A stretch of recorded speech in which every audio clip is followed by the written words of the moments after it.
Bismillahirrahmanirrahim. Assalamualaikum warahmatullahi ta'ala barakatuh. Alhamdulillah rabbil alamin wassalatu wassalamu ala asyrafil anbiya wal mursalin wa ala alihi wa sahbihi ajma'in. Alhamdulillah, I have given you how you as parents, teachers, grandparents, how you can create a future identity of your child, because Allah has created that child fitrah, clean, good, and has the potential to achieve the best in life. It is you or us as parents, teachers, and society that mold or color that child, whether to be good or to be evil.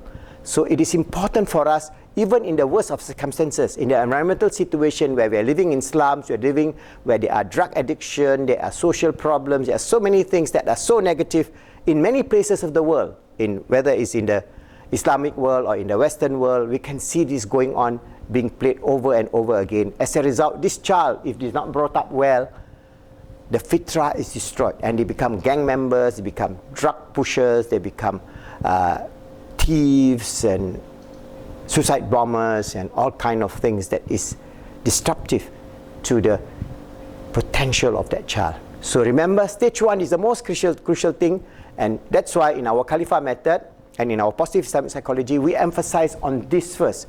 Because if we can tackle them from birth to 12 years old, inshallah, we mold them with a right future identity, a positive future identity of achievement, of productivity, of love, of giving. Inshallah, they will become a wonderful human being, and they live right up to the full potential of their capability as given by Allah subhanahu wa ta'ala.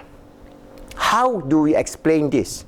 All right? And how is this concept within the framework of qada and qadar is being understood?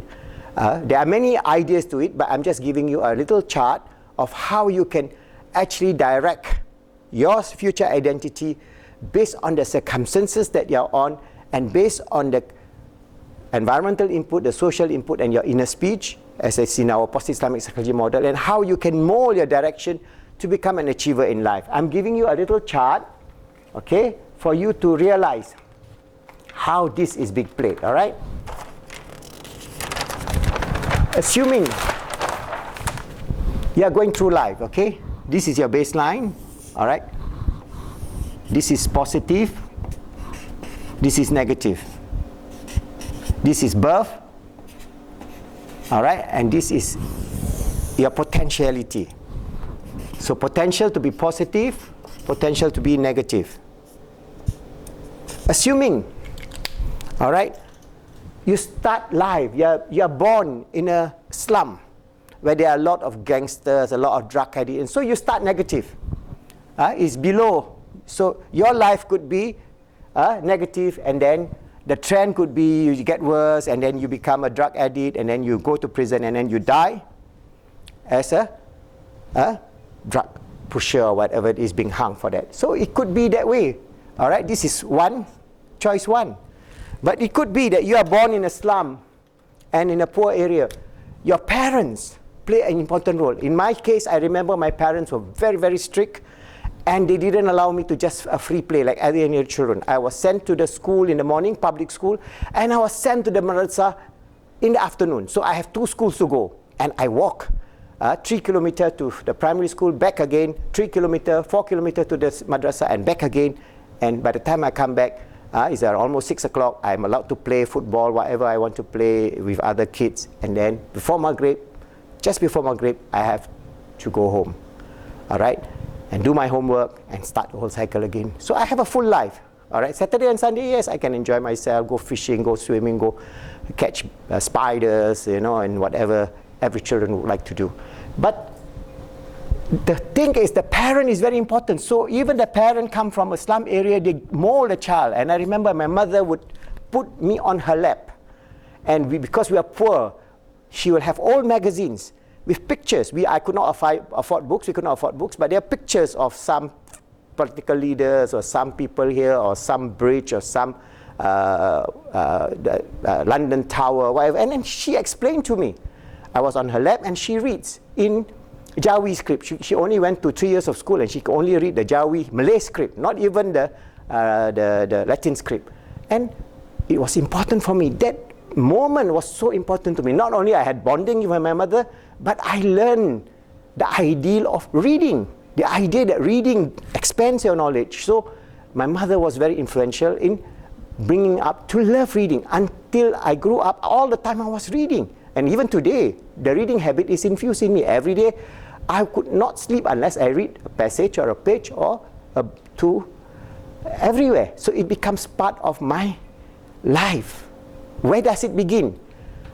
At the point when I could not even read, I can only see pictures, my mother would put me on her lap and she would read as for herself, but as she reads, I absorb this idea of the beauty of learning and the beauty of reading. So I may come from here, but I move up, and then I go to primary school, and then I go to secondary school, and maybe I join some bad gang, and then I go up again, and then like this, and then finally, this is scenario 2. It could be the same person, Mr. A, he became a drug addict and died, being hung because of a drug pusher, or he could be a professor. All is this within the realm of possibilities of Allah has given him. That means your qada and qadar with the realms of possibility.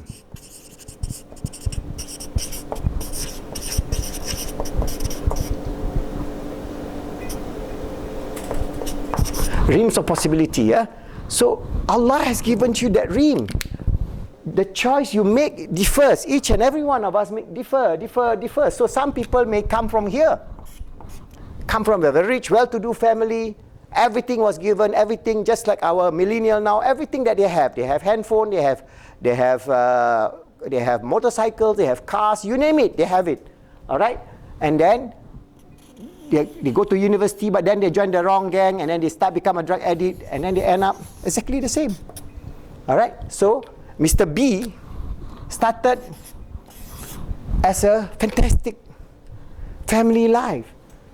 Managed to go to university, but at university he mixed with those gangs and drug addicts, and he end up dead in the being hung for drug addiction or joining gangs or prostitution or corruption or what you name it. Anything can happen. So this could be one possibility for B, or B could be another possibility that he comes here, he goes up, he falls, but then he goes up again, and then he end up being an entrepreneur, and he become a billionaire. So Mr. B could have the second option. Okay, this is B2. This is B1. All right. So here in this case, he overcome the challenges in his midlife. He has his midlife crisis. He may have divorced from his children, but he recovered, and then he built up a relationship, and he worked hard. He built up an empire, and then he realized the purpose in meaning life. He gave away so much of his wealth that he realized that he manifests his life as a Caliph of Allah. And that is the realm of possibility. So each and every one of you that have that realm of possibility, and each of one of you must have a future identity. All right? So very few people understand this. Remember, Allah allows you to manifest your being to whatever that you want, because He is all-knowing. He knows the inner core of your being. If you do good, your qada and qadar can change. The pen of life, like Maulana Rumi says, the pen of life, having written, will continue writing until you go home to the realm of the akhirah. When you leave, that's the end of it. There's no more up and down. It is one-way street. Either you go to Jannah or you go to Jahannam. That is a promise of Allah. It is very severe promise, because the punishment of Allah is severe. Why it is severe? Because Allah loves you. Allah doesn't want you to go to hell. Allah wants you to go to heaven. So each and every one of us must project our future identity. For a child, the future identity is depending by the parent and environment. So whether there's environment here, the social context, it will affect them. But if they are molded with a strong inner speech of being the Caliph of Allah, striving to make themselves good, helping others to be good, making the world good, they will become a strong personality that will carry, regardless of whatever the challenges that they face in life, regardless whatever the difficulties in life, they have the trust in Allah, they have the purpose and meaning in the life. They have a future identity that is glorious, that is beyond them. Something that is so great that people will say, oh, he got to be crazy. Because everybody during the time when Rasulullah sallallahu alaihi wasallam received his message, they say, what do they say about Rasulullah? Because he says he's given the mission to all humanity, not only the Arabs, not the Bani Israel, not the Bani Arab, but all humanity. You imagine a man in the desert was given that responsibility, and he took that responsibility, and people around him call him mad. So people will call you mad, people will call you crazy, people will call you anything. They will pull you down, because that is the nature of the small thinkers. As a big thinker, as a Caliph of Allah, as a productive person, you rise above the occasion and show to them that you can manifest some goodness, and whatever level that Allah ordained, maybe you will not reach your peak. All right? Senior C, Mr. B also the same situation. He comes here and he's always like this. He only ends up leaving half the potential, but he's still on the positive side. He lead a good life, simple life. He harm nobody. All right? He's just a simple farmer. He brought up his children well. His children now are going to university and so on. But he intellectually could be a professor. But he did not reach that level of professorship. But it's still okay. He did not end up in the dump. All right? So the choice of your future identity is something that you have to understand. And this concept of projecting your future identity at the stage 2, 3, and 4 is very, very important. In positive Islamic psychology, once you are molded, you know your future identity, consonant with the idea of being the Caliph of Allah on this earth, striving always to make yourself good, helping others to be good, making the world good, inshallah, you become an achiever in this life, having success, peace and happiness in this world and the hereafter.